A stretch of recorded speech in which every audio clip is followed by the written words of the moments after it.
Tubutu would be offended first by the missing millions, the shortage of medicine, poverty, the unfinished clinics, the delayed roads, the officers still sleeping in tents, and only second by the tone used to expose them. When time is money,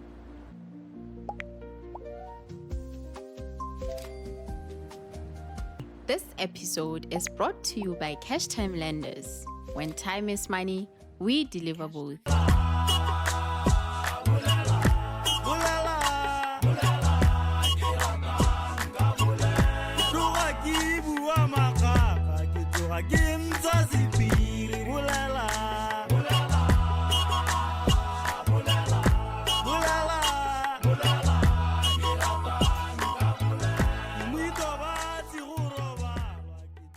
The question we are asking tonight is simple but uncomfortable.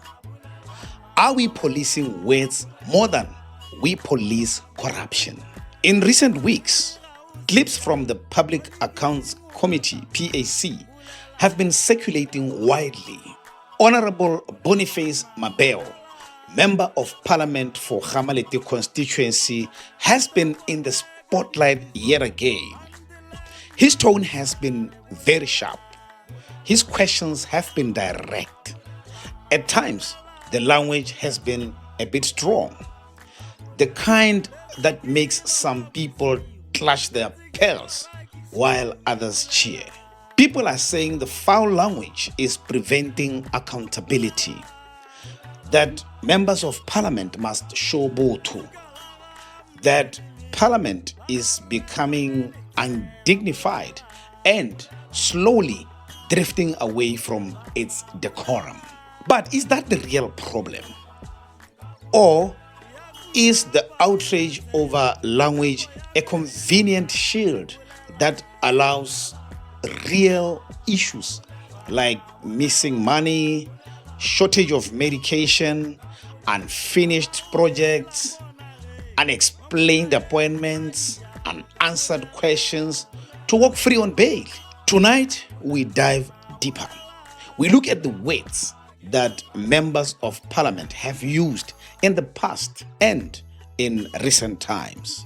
We will revisit Dr. Kenneth Koma, Robert Molefabangwe, former President Mokgweetsi Masisi, the current President Duma Boko, and many others who have used what was seen or interpreted as very strong language. And we will examine how the beautiful Setswana value of Botu sometimes is weaponized to protect the powerful instead of the people. Stay with me. Let's start with the recent trigger. At the Public Accounts Committee, Honorable Boniface Mabeo has developed a reputation for not letting officials off the hook. In one widely shared moment, he told the permanent secretary to the president, "Don't get me worked up." In another, he pressed the police commissioner hard about police officers sleeping in tents for over 8 years. And just a few weeks ago, Honorable Mabeo told the outgoing DIS boss, retired Brigadier Peter Mahosi, that his directorate is holding the UDC government by the scrotum. In Setswana, it means go tshwara ka dithala. He used words that some describe as aggressive, personal, and even unparliamentary. Clips go viral, comments flood in. Hey way, this is not Botu. He is lowering the dignity of the house. Language like this prevents real accountability. That is just bullshit. Notice what happens next. The conversation shifts almost entirely to how he spoke. The substance of the questions, that is the unexplained expenditure, the delayed projects, the evasive answers on questionable appointments, receives far less attention. Language goes on trial. Corruption gets bail. This is not new, however. Let us travel back in history. Dr. Kenneth Koma, the late founding president of the Botswana National Front and long-time member of parliament for Gaborone South, was never known for crude swearing, but he was feared for his tongue. He was sharp, witty, and devastatingly precise.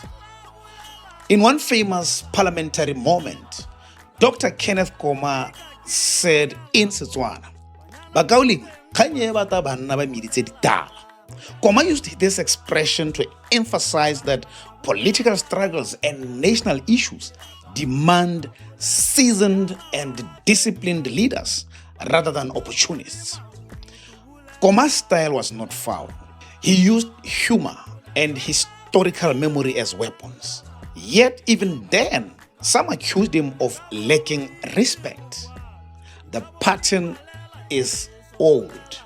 Whenever an opposition member of parliament effectively exposes weaknesses in the system, the first response is often to police the tone rather than answer the charge.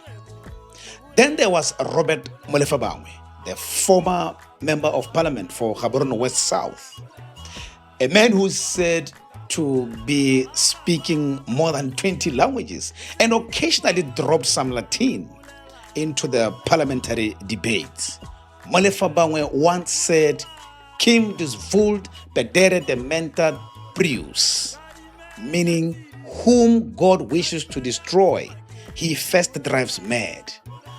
The ruling party members of parliament got really angry at this, and when they demanded a translation, he calmly gave it. Molefa-Bangwe was regarded as arrogant by some, while others regarded him as brilliant and unmanageable. His language was elevated, sometimes theatrical, sometimes cutting, and that alone made him seem controversial to many people. Fast forward to more recent years. Another example that lives in political memory involves the current Speaker of the National Assembly, Honorable Ditapelo Kiorapetsi. While he was still leader of opposition, some will recall him frequently referring to the then ruling government as Bomabijo. He would frequently say, "Ribuswa ke Bomabijo." For those who may not know, Mabijo is the famous Botswana cartoon character created by one Tebogo Motswetla. He was the cunning, street-smart, opportunistic figure who has appeared in newspapers for decades. Calling a group Bomabijo is a culturally loaded way of saying they are slick operators, self-serving, and not entirely straightforward. Basically, they are clowns. It is sharp, it is local, and it lands with force among those who understand the reference. The late Honorable Dumizweni Mtimkulu of Gaborone South, known for his fearless and often sharp tongue, is remembered by some for once describing the then Deputy Speaker Pono Triple P Moatudi as an intellectual dwarf. Whether the exact words were captured in the Hansard or not, the story itself illustrates how personal and pointed the language in parliament can become when tempers rise. But because he was in the ruling party, not much was said.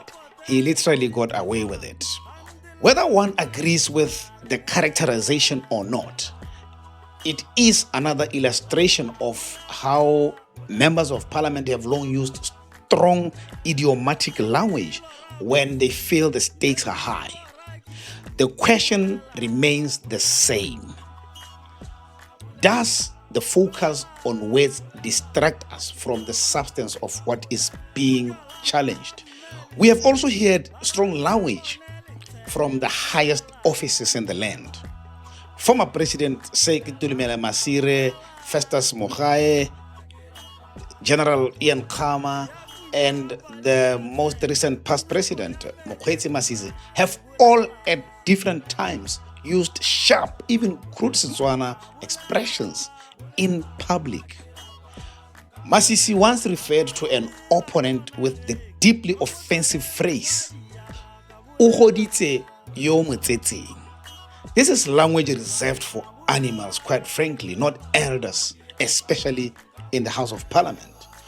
He called another member of Parliament mad. I think it was Dr. Hobotswang to be precise. And he said, "O batla go isiwa diagelong." He used words that many ordinary Batswana would never use in a khotla or any other gathering. And there was no outrage. Yet when ordinary members of parliament or opposition voices use similarly robust language in the National Assembly or PAC, the cry of lack of botho rises quickly. Even current President Duma Boko, while still in opposition, he was criticized for strong language. Some would recall him referring to BDP leaders as Bo Rankoborwane le Bo Rankurate, something that many regarded as highly derogatory and was widely condemned as disrespectful. Critics argued that the focus on his choice of words rather than the substance of his critique of governance and inequality damaged his image and contributed to the opposition's difficulties in the 2019 general elections, where he lost his parliamentary seat to Anna Motlagodi. Whether or not one agrees with that assessment, it is another clear example of how the debate often shifts from the issues being raised to the manner in which they are raised. One of the most interesting takes on Botho that I have come across comes from the late Kgomolemo Motsoaledi, Seji, the charismatic politician, musician, and co-founder of Botswana Movement for Democracy. In a moment of political honesty, Motsoaledi once admitted something that many people in Botswana quietly feel but rarely say out loud. He was talking about how it was hard for him as a younger political opponent to criticize an elder politician in Pelonomi Vincent Muitoi rather. He said he held back because he didn't want to be labeled disrespectful. That's when he dropped this line.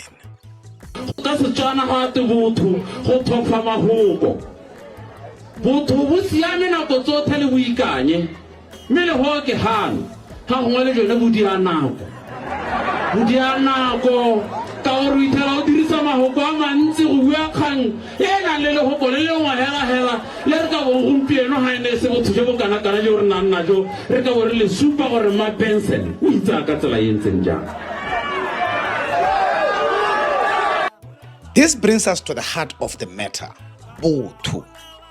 Botho is one of our highest national values. It means humanity, respect, good manners, recognizing the dignity of another person. It is the Setswana expression of Ubuntu. We teach it to our children. We invoke it at funerals, weddings, and khotla meetings. But Botho has also become a political tool. When a young person points out that a senior official has lied or misused public funds, the response is often, "You lack botho, hauna botho, you are too young, you cannot speak to an elder like that." The truth of the allegation becomes secondary. The age and tone of the speaker become the issue.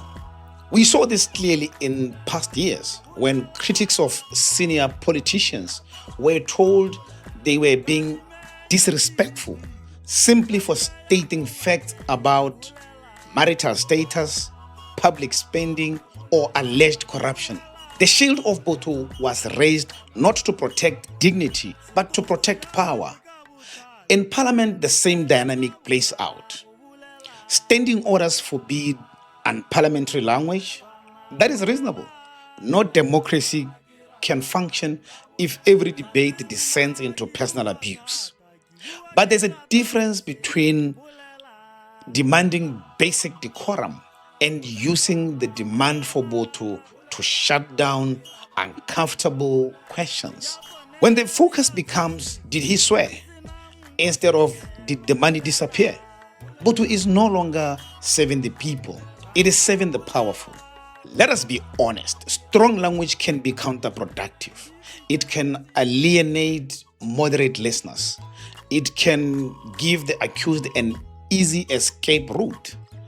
I will not answer because the tone was disrespectful. It can turn serious oversight into entertainment for social media. There is also a cultural cost.